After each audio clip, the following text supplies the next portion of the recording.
Hello everybody. We're out here at the historic Friendship Baptist Church in Saluda, North Carolina. It's a very, very hot day, right before Coon Dog Day. And this church was founded in 1834. We just did a wonderful interview with the pastor of this church, Reverend. He's leaving now. Great interview, great man. He's 92 years old, says he's going to pastor until he's 100. So folks, this is what it's all about. These small country churches are dwindling and they need support, and they give wonderful messages. So I've been very honored to be able to be here with him today, and want to thank Kathy Hayes for helping set this up. So anyway, I'll do a quick sweep of the grounds right here, but you can see behind me the cemetery is on both sides of the church. So I'm going to switch the camera around and show a frontward facing view.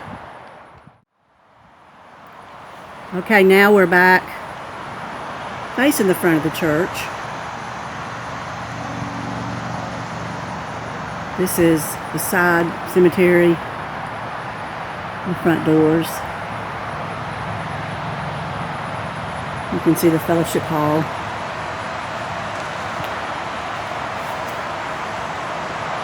And as I've said in previous videos, this road here is the original Howard Gap Road, which was a drover's trail.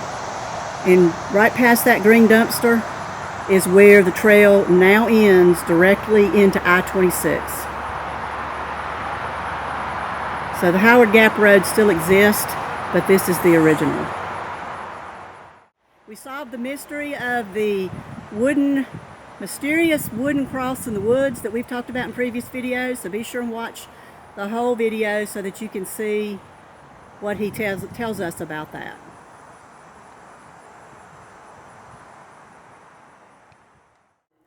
Okay, so I'm going to ask your name again. So if you could, just give us your name. Henry Vegter. Okay, and we appreciate you allowing us to be here in your church today, and we're honored. I've been wanting to interview you for years, so I'm really delighted to be here. So I'm just going to start asking you some questions, and I gave them to you in advance. So and I know you've been working on them. So I'm going to go ahead and start with the first question. What brought you to Saluda in 1964? Well, it was my preacher friends, and Ed Korn was really influential. Did you know Ed Korn? He was, well, the Lord's leadership and my preacher friends and Ed Korn, that's about it. Mm-hmm. Okay. So, you've been at the church for 61 years as its pastor? For 61 years, have you been the pastor here? Yeah. Okay. Well, tell us why you have stayed here. Because of inner assurance of the Lord Jesus. That's about the best way I could say it. Did you stay here because of the good people here? Well, no, it would be more the Lord's leadership. Yeah, and some people giving good advice too. So the Lord asked you to stay. Lord asked you to stay here. Right. Right. And so you felt called to stay here for 61 years. Yeah. Wow. Wow. Tell us what your favorite hymn is. Come thou Almighty King. Why do you like that hymn? Well, I don't know. It just explains the Lord's work and His nature too. And do you have a favorite Bible verse? This John 3:15, that whosoever believeth in Him should not perish but have eternal life. Wonderful, wonderful. What do you think has been the biggest change that you've seen over the past 61 years? Well, all the people moving in with different cultures and so on. And it's taken a change according to their design more than the older folks. I've heard that a lot. Yeah. Okay. Do you have any idea how many funerals? I have no idea. It's no telling. We never have kept track of it, really. Yeah. But a lot. Yeah. So, and a lot of those folks are buried out here in this cemetery, is that right? A lot of them are. Yeah, okay, because we talked about Charlie Ward is buried. Charlie and Jack and Lola Ward. They're all buried out here? Yeah. And another one that is quite famous is the matter of, let's see, I got it written. Peter Geis, he's buried out here. He's my fourth He was the one that built the first bridge across Green River. Peter Geis is my fourth great-grandfather. Is that right? Mm-hmm. The church started in 1834. The auditorium was built here in 1903. And of course we had two additions to it, the fellowship hall and the Sunday school rooms later on. Mm-hmm.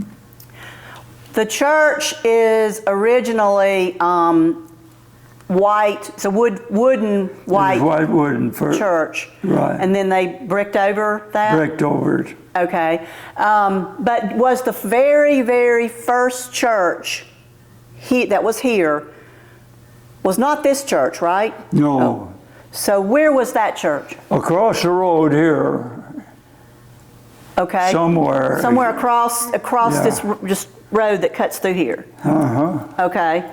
And this church sits on the original Howard Gap Road. Right.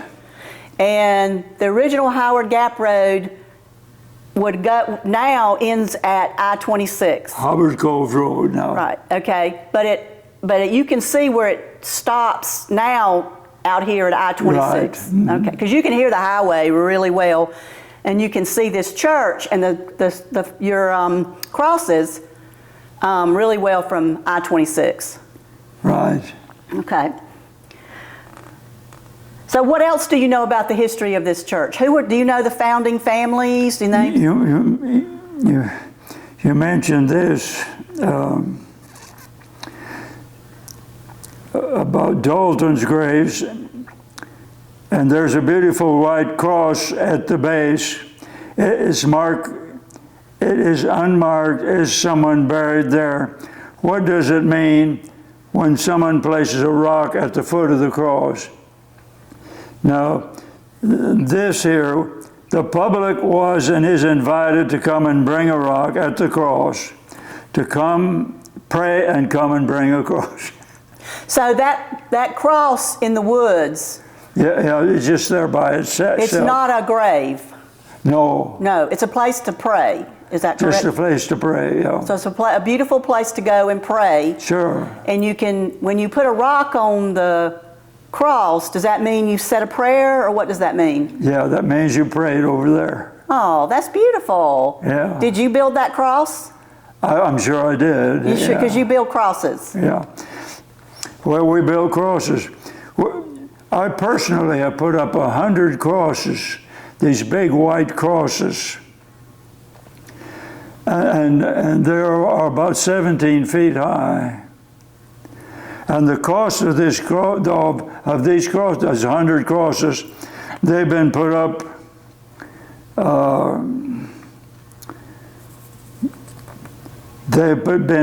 in North and South Carolina, Alabama, and Tennessee. All over the country we put up crosses. And the cost of them is way over $50,000.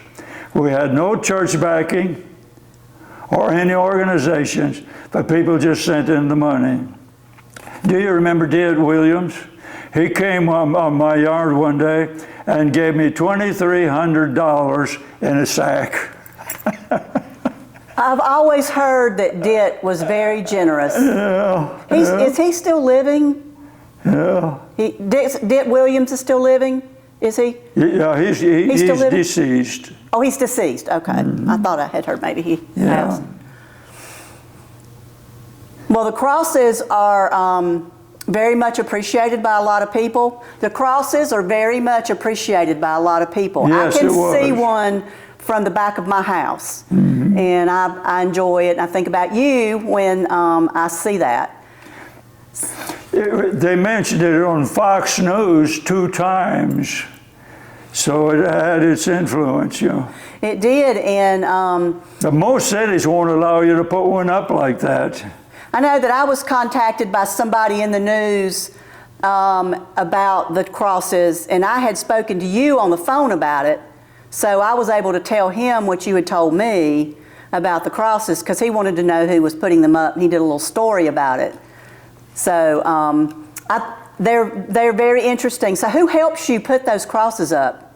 I have a machine at home that works with cables and hydraulics, and we can put up crosses as much as 26 or 28 feet high if we do so. Who helps you? Well, there were about 5 or 6 men. From the church? Some of them, most of them are deceased now, and I've got past just about able to walk. So that part of the ministry has ceased as far as my taking over and organizing and working at it, yeah. So no one else is putting the crosses up now? No, nobody is now. Nobody else, okay. Well, they certainly are special, and I'm glad that we can talk about that. Where there's a cross, there's Christianity, and there's Christ, see. Okay, all right.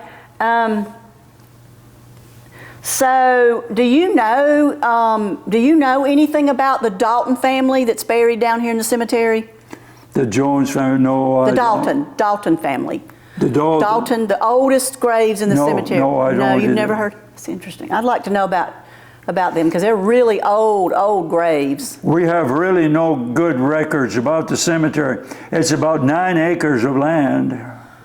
Wow. Okay. Some is on this side and some is on that side.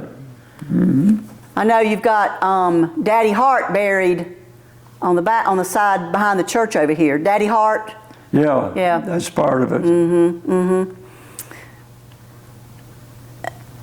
Okay. Well, tell me a little bit about what do you like about Saluda today? What do you still like about Saluda?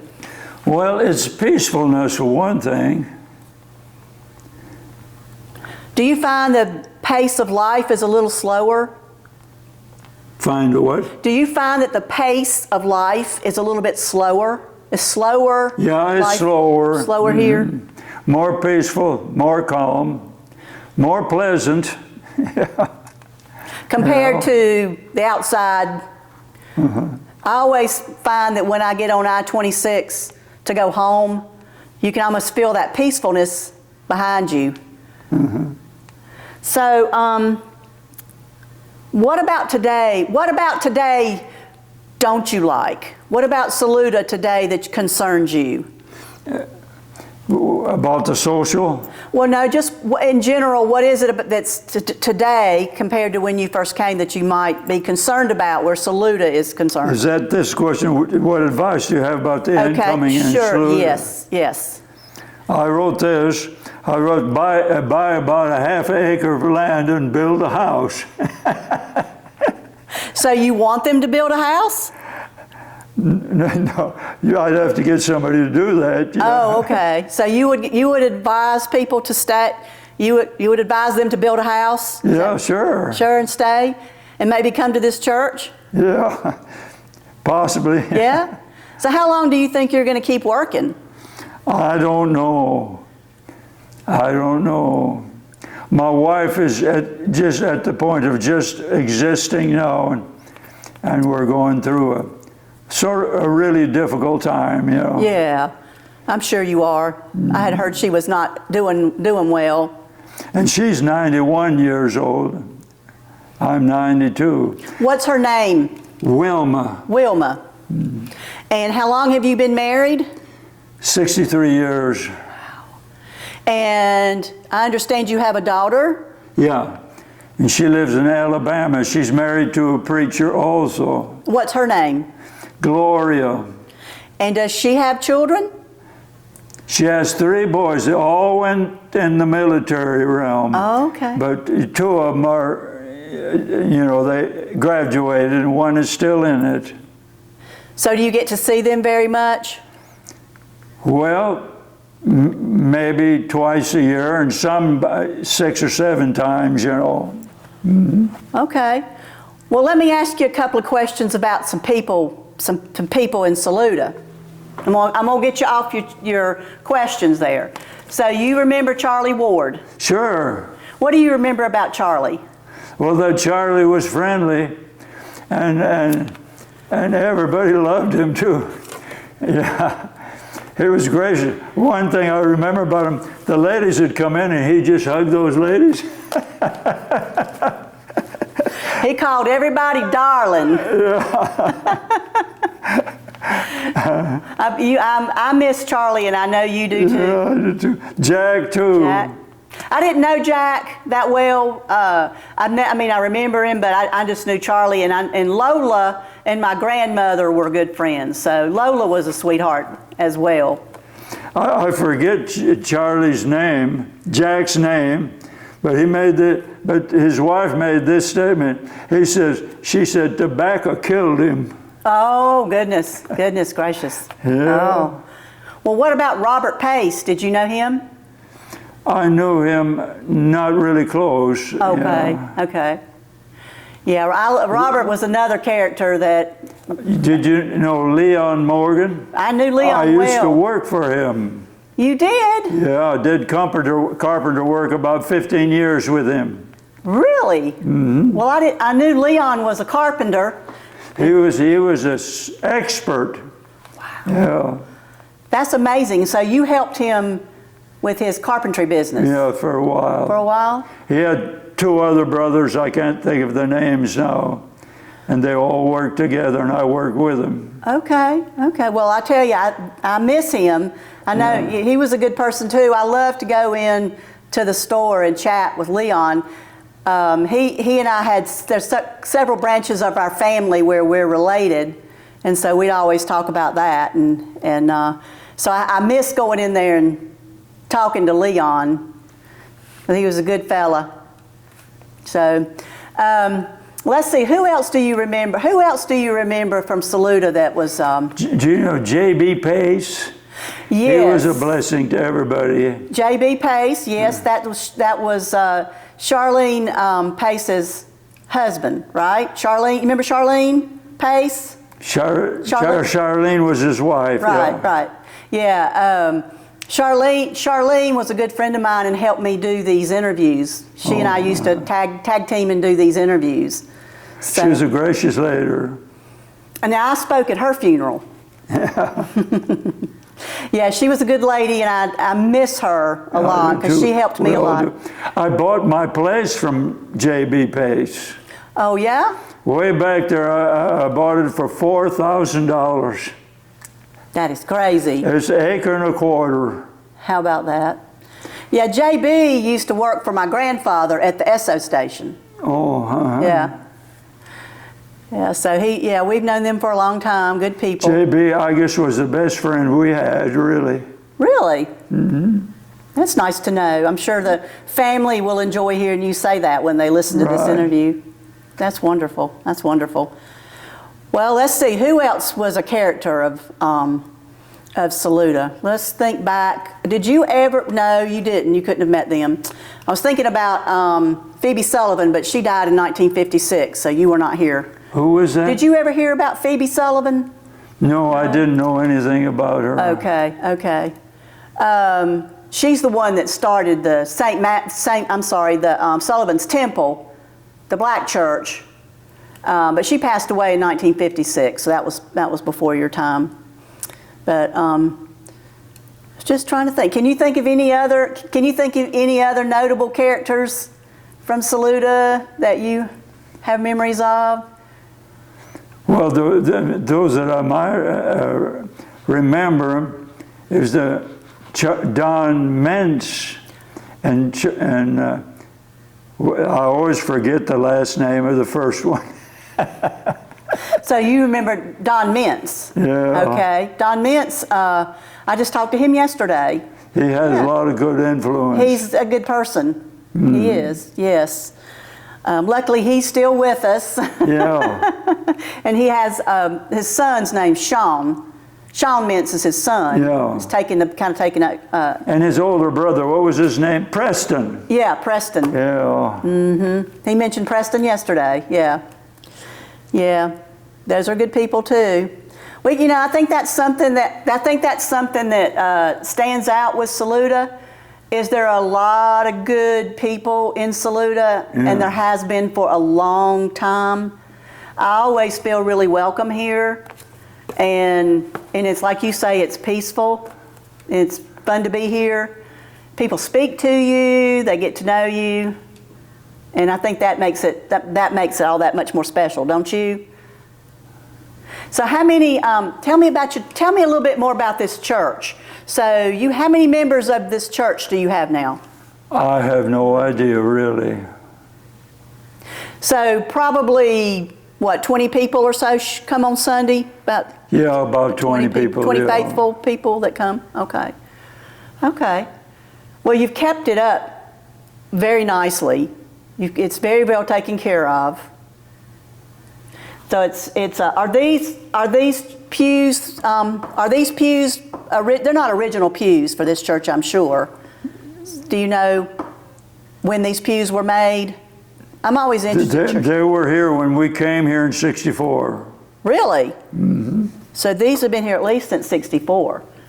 Wow. Gosh. And I bet you your furniture in the pulpit, that's probably was here too. Who does your music now? She plays the piano for me.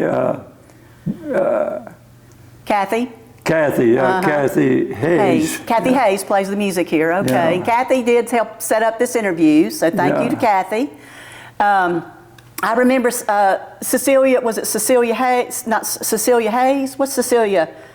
The Cecilia that used to play piano here. Celia that used to play piano here. Yeah. Margaret Halbert used to play the piano. Oh, yeah, okay. And Libby Hayes played the piano for a while way back. Okay. My daughter is a professional pianist. Oh, wow. Of course, she's way over there in Alabama. Right, right. Bill Holbert, I know Bill. Does Bill Holbert? Bill Holbert was song leader here about 60 years. Yeah, wow. Now, how is Bill? How is Bill now? He's just about dead, to tell you the truth. Oh, okay. He's not. He can't even get out of a chair, really. Yeah, I interviewed him a few years ago, and he was really, really, really good with his interview. What about his wife, Margaret? Well, she's staying in there good. She's mentally doing good, you know. Okay. Okay. Well. But she can walk just with a walker, you know.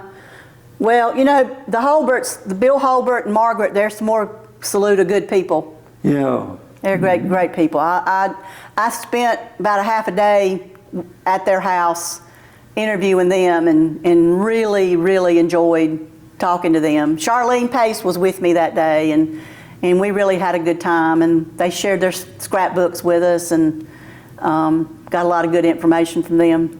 So they're great people. Well, what else do you want to tell me about? Do you have anything else that you'd like to share? About your life or your, you know. If anybody wants to take up this ministry of putting up crosses, I'll support them. Okay, so you would support someone taking up. With this came a garage, 40 by 30, I guess, about that. And I have my instrument to set them up. So they could come Anybody wants to do it. They could come to your garage and make the crosses? Yeah. Okay. We usually made the crosses at my house. But they could come to your house to make them? Okay. You might be surprised. You might get some takers. Yeah. Yeah. There's a lot of people, like I say, that enjoy them, so they just may. It's possible that one cross may have as much influence as 20 churches. Now, what makes you say that? Because the Bible supports that. Because of, put that into context for me. Tell me what that means. Like, how can a cross make that much difference? Because of the symbol of the cross, or? Everything we receive from Christ comes through the cross. Okay, okay. Whatever He has supported and created comes from the cross. The cross, and then His death and the resurrection. I understand. So somebody seeing a cross on the side of the road could have that much impact in someone's life. It might turn them around or make them change their mind about something. There was somebody else in Western North Carolina that was putting up crosses before you, but they were metal. Do you know anything about that? No, I don't know anything about that. There's one out on 64 near Morganton. I put one up on 64. Oh, you did? This one's metal, though. It's not one of yours. This one's not your style. It's older, I think, than. But they wouldn't let me put those big crosses in Hendersonville. Yeah, there's sign regulations in a lot of. I'll tell you what I want. This would interest you. I went to the Catholic Church there, and I talked to one of the priests. I says, how about giving me permission or assist me in putting up crosses? He says, we don't want any crosses in our community. Oh, I'm sorry. Well, you know. But then I talked to somebody afterwards. They said that really was his opinion mainly, but the rest were more gracious toward that and recommended that, see? Right. So you got to be careful. You have to be. I mean, that's true with anything. Nowadays especially, you have to be really careful. Yeah. People are not as open to those kind of things, but I have personally always enjoyed seeing them. So, and I've heard others say the same. So, I think that you should be commended for all the years, your dedication to those crosses and for your work here at this church. Let me ask you this. Did you know Rudy Smith? Mm-mm. He's one of the greatest preachers in Western and Eastern United States. He pastors over near Bickens now. Mm-hmm. Got a huge church there. And Tom Hayes, you know Tom Hayes, don't you? I think so, yeah. He's well known. We've produced some of the greatest preachers and influences in the United States in this little old church. In this church. So did they grow up here or they start here? Yeah, they grew up here. Wow, that's amazing. So this church is probably one of the oldest, if not the oldest, right in Saluda. I think Mountain Page is a little bit older. Yes, mm-hmm. You're correct, Mountain Page. That's my family came in through that, the Paces. So, yeah, you're right, the old Mountain Page. Mm-hmm. But this church, that church, and then my great, two greats, Ransom Woodruff Pace started the Baptist church in Saluda, in town. Oh, mm-hmm. So I know that I remember reading he wanted a Baptist church in town, and so that's how the Saluda Baptist Church got started. So in that tiny church that's now private residence, and then they built the big brick church. There are a lot of mean things done too. I know there's a grave up here, and his wife killed him with a .22 rifle. Oh my goodness. And I know another one just a little closer here. He told me, he says, when you leave here, don't ever come back. And he got to messing around with somebody's wife, and her husband shot and killed him, and he's buried out there. So there's some sad stories too. Wow. Wow.